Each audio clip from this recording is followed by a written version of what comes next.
माटी के कोट पसाण के ताला, सोई के बन सोई रखवाला।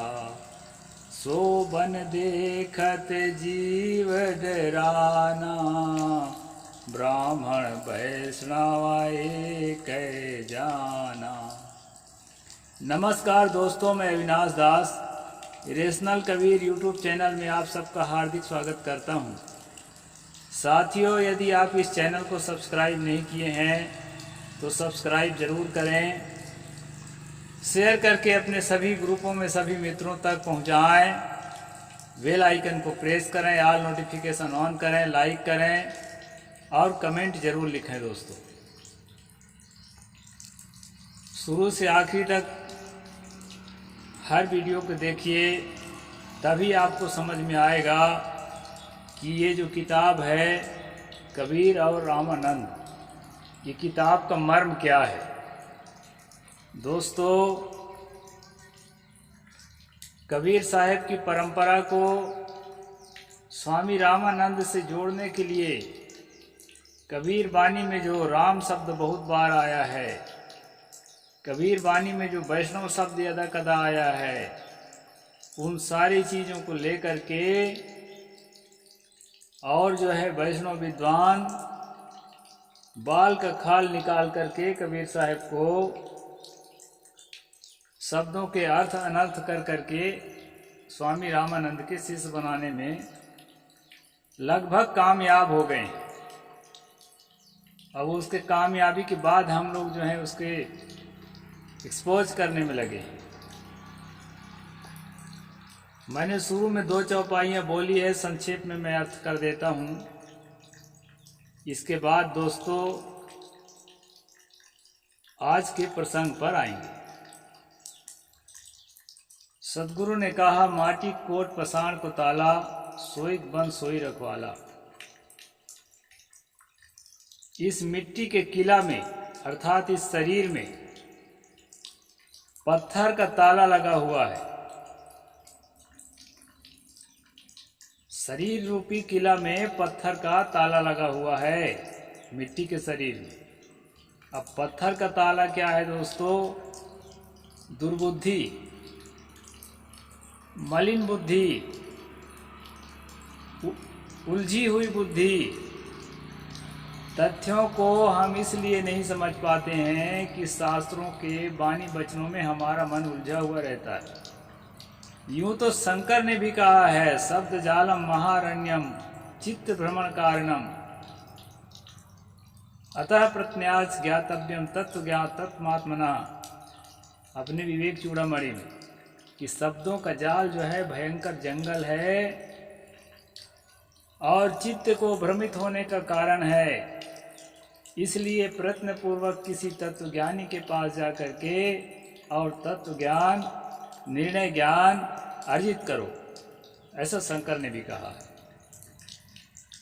अब उसकी परंपरा में यह बात है कि नहीं है, वैसा करते हैं लोग कि नहीं करते हैं, उनकी जिम्मेदारी है। लेकिन दोस्तों, सदगुरु ने कहा कि पत्थर का ताला लगा हुआ है इस मिट्टी के किला में, यानी दुर्बुद्धि से हम लोग ढके हुए हैं। तर्कशीलता हमारे अंदर पैदा नहीं हो रही है। हमारे अंदर जो है अंधभक्ति और जड़ता इतनी घर कर गई है कि हम जो है उन्मुख ही नहीं हो रहे हैं सत्य को जानने की ओर। इसलिए कबीर साहब को ऐसा कहना पड़ा, माटी कोट पसाण को ताला, सोई बन सोई रखवाला। और वही जंगल है, वही उलझन का कारण है, और वही यानी मन ही उलझन का कारण है और मन ही उसका रक्षा भी कर रहा है। यानी अपनी उलझन की रक्षा कर रहे हैं, अपनी दुर्बुद्धि की रक्षा कर रहे हैं, अपनी बुरी वासनाओं की रक्षा कर रहे हैं और अपने अंधविश्वास की रक्षा कर रहे हैं। लगता है यही फायदे की चीज है। आगे कहते हैं, सोई बन सोई रखवाला, सो बन देखकर जीव डराना। उसको देख करके इस जीव को डर पैदा होता है, भय होता है जब अपनी दुर्बुद्धि के प्रयोग से भयंकर भयंकर परिणाम आता है, उसको देख करके डर होना स्वाभाविक है। और इस डर में कौन कौन फंसे हैं? ब्राह्मण वैष्णव एक ही जाना। ब्राह्मण तो फंसा ही है बेचारा अंधविश्वास में। स्वर्ग नरक, देवी देवता, भूत भवानी, यज्ञ हवन, पाखंड, आडंबर, कर्मकांड, उसमें तो ब्राह्मण फंसा है ये है। लेकिन कबीर साहब कहते हैं कि वैष्णव भी फंसा है। ब्राह्मण और वैष्णव को एक ही समझो, दोनों फंसे हैं चक्कर में। अब इस चक्कर से अगर बाहर नहीं निकलते हो दोस्तों, तो शक्कर मिलने वाला नहीं है। सत्य रूपी शक्कर नहीं मिलेगा। और जब तक सत्य को नहीं पाओगे, तब तक शांति और सुकून के लिए, मोक्ष और निर्वाण के लिए भटकते भटकते जिंदगी खत्म हो जाएगी, कुछ भी नहीं मिलेगा। इसलिए साथियों, जल्दी से जल्दी अंधविश्वास के चादर को उतार करके दिमाग से बाहर फेंक दो और जल्दी से जल्दी तर्कशीलता को, वैज्ञानिक सोच को दिमाग में जगह दो। मानवीय मूल्यों को दिमाग में जगह दो। दया को, करुणा को, शील को, समता को, संतोष को, प्रेम को, परोपकार को जगह तो उसी दिमाग में। तभी मानवता उदय होगी और दूसरा आदमी भी हमें आदमी दिखेगा। नहीं, अभी तो दिख ही नहीं रहा है। अभी तो कोई नीच दिखता है, कोई ऊंच दिखता है, उबड़ खाबड़। तो साथियों, हम अभी पढ़ रहे हैं वैष्णवों के बहकते कदम, कबीर और रामानंद किताब का चैप्टर है, चैप्टर 4। इसमें लिखा है वैष्णवों के बहकते कदम। उसको भी हम पढ़ रहे हैं दोस्तों। चलते हैं प्रसंग पर। रामानंदी वैष्णव लोग सद्गुरु कबीर की प्रसिद्धि से लाभ तो उठाना चाहते हैं, किंतु जब वे देखते हैं कि कबीर राम का नाम लेते हुए भी अपने राम को न केवल दशरथी राम से अलग करते हैं, बल्कि अवतारवाद और मूर्ति पूजा का जमकर खंडन भी करते हैं। यानी सद्गुरु कबीर जो है, रामानंदी लोग उनको अपने खेमे में मिला तो लेते हैं कि ये हमारे रामानंद स्वामी जी के शिष्य हैं, लेकिन जो है उनकी बातों को अपने में मिलाना मुश्किल जाता है, क्योंकि आइडियोलॉजी ही एक दूसरे के अगेंस्ट है, एक दूसरे के मतलब खिलाफ में है, तो कैसे उसको मिलाएंगे। इसलिए कहे हैं कि दशरथी राम से अलग तो करते ही हैं अपने आप को, लेकिन अवतारवाद से और मूर्ति पूजा से भी अपने आप को अलग करते हैं और जमकर खंडन भी करते हैं। जब आप कबीर वाणी को पढ़ेंगे तो कितने जो कबीरपंथी हैं आजकल, जो है ना नकली कबीरपंथी, जो अपने आप को कबीर साहिब का असली वारिस बताते हैं, वो लोग तो अवतारवाद को मानते हैं, कबीर साहिब को ही अवतार कहते हैं। लेकिन कबीर साहिब के मूल वाणियों को अध्ययन करेंगे दोस्तों, तो अवतारवाद के घोर खंडन करने वाले, दशरथ कुल अवतर नहीं आया, नहीं लंका के राव सताया, नहीं देवकी के गर्भ ही आया, नहीं यशोदा गोद खिलाया, इस तरह से बहुत सारी जो है 10 अवतार के खंडन में कई वाणियां हैं कबीर साहिब।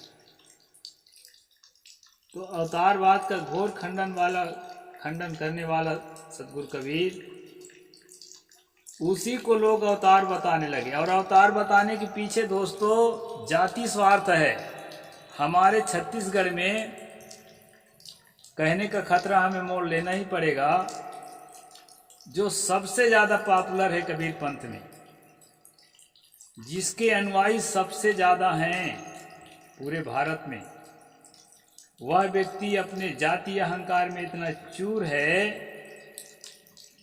कि एक बार तो उसके भाषण में निकला कि आरक्षण ऐसा अजगर है जो बड़ी बड़ी प्रतिभाओं को खा जाता है। मैं उसके भाषण का अंश सुना तो मुझे लगा कि ये वेद शास्त्र चाहे जितना पढ़ा हो ये गुरु बाबा, लेकिन न तो ये कबीर वाणी का अध्ययन है इसको, और न तो भारतीय संविधान का अध्ययन है। और सबसे ज़्यादा पिछड़ा वर्ग और सबसे ज़्यादा गरीबी और सबसे ज़्यादा अशिक्षा में जीने वाले इसके चेले हैं। और ये दावा करता है कि इस दुनिया में मुझे ही पीढ़ी दर पीढ़ी खानदानी, बाप के बाद बेटा, बेटा के बाद नाती, पूरे विश्व में गुरु बनने का कबीर साहब ने अधिकार दे दिया है, ये दावा करता है। और समाज की हित चिंता है कि जिससे सामाजिक रूप से, आर्थिक रूप से, शैक्षणिक रूप से जो पिछड़े हुए समुदाय हैं उनको मुख्य धारा में लाने के लिए जो भारतीय संविधान में आरक्षण का प्रावधान है उसका ज्ञान उसको नहीं है, और स्वयं आरक्षण से पल रहा है पीढ़ी दर पीढ़ी कि हम आरक्षित हैं गुरु बनने के लिए, मलाई खाने के लिए लोगों को ठग ठग के। मैं इसलिए ऐसा कहता हूं दोस्तों, कई पीढ़ियों से हमारा पूरा खानदान उसी खानदान का शिष्य रहा है। अब जब खोजते, बीनते, पढ़ते, लिखते मुझे समझ में आई, समझ में तो नहीं आई थी हालांकि मुझे भी, उसको छोड़कर मैं कृष्ण भक्ति में जुटा था, समझ और बाद में आई है। तब अब लग रहा है कि हम जैसा कबीर पंथी थे वो भी गलत था। इसके बाद हम कृष्ण भक्ति में जुटे, वो भी पाखंड, अंधविश्वास, जातिवाद से भरा हुआ था। इसके बाद जो ये पारक सिद्धांत का असली कबीर पंथ मिला ना, तब लगा कि हाँ भाई इसमें कुछ निर्णय ज्ञान है, इसलिए इसका मैं प्रचार करता हूँ। इसमें भी घुस आए हैं कुछ बदमाश लोग, साधु भेष में और गृहस्थ भेष में, और रामकृष्ण का प्रचार करते हैं। बेविचारी, हत्यारे जो अपने आप को भगवान प्रचारित कर रखे हैं, उन्हीं के प्रचार में कबीरपंथी भी जुटे हुए हैं। सब तो नहीं हैं लेकिन कई लोग हैं। दोस्तों, सदगुरु कबीर साहब को रामानंद का शिष्य तो बना लेते हैं, मैं कह रहा था, लेकिन पचा नहीं पाते। उनकी वाणियों को यहाँ लिखते हैं लेखक, अवतारवाद और मूर्ति पूजा का जम कर खंडन भी करते हैं, और इतना ही नहीं, सनातन से चली आ रही वर्ण व्यवस्था को धराशायी करने में कोई कसर नहीं रखते। तब रामानंदी वैष्णव लोग तिलमिला उठते हैं और कबीर से अपना पिंड छुड़ाने के लिए किंवदंतियां गढ़ते हैं। अभी तक तो कबीर को अपना बनाने में लगे थे, जब देखते हैं कि वो नहीं, वो तो हमारे में शामिल करना बड़ा मुश्किल जाता है, आग और पानी का संबंध है, तो मुश्किल जा रहा है, तो जो है किंवदंतियां गढ़ते हैं और दूसरे कबीर की कल्पना करने लगते हैं।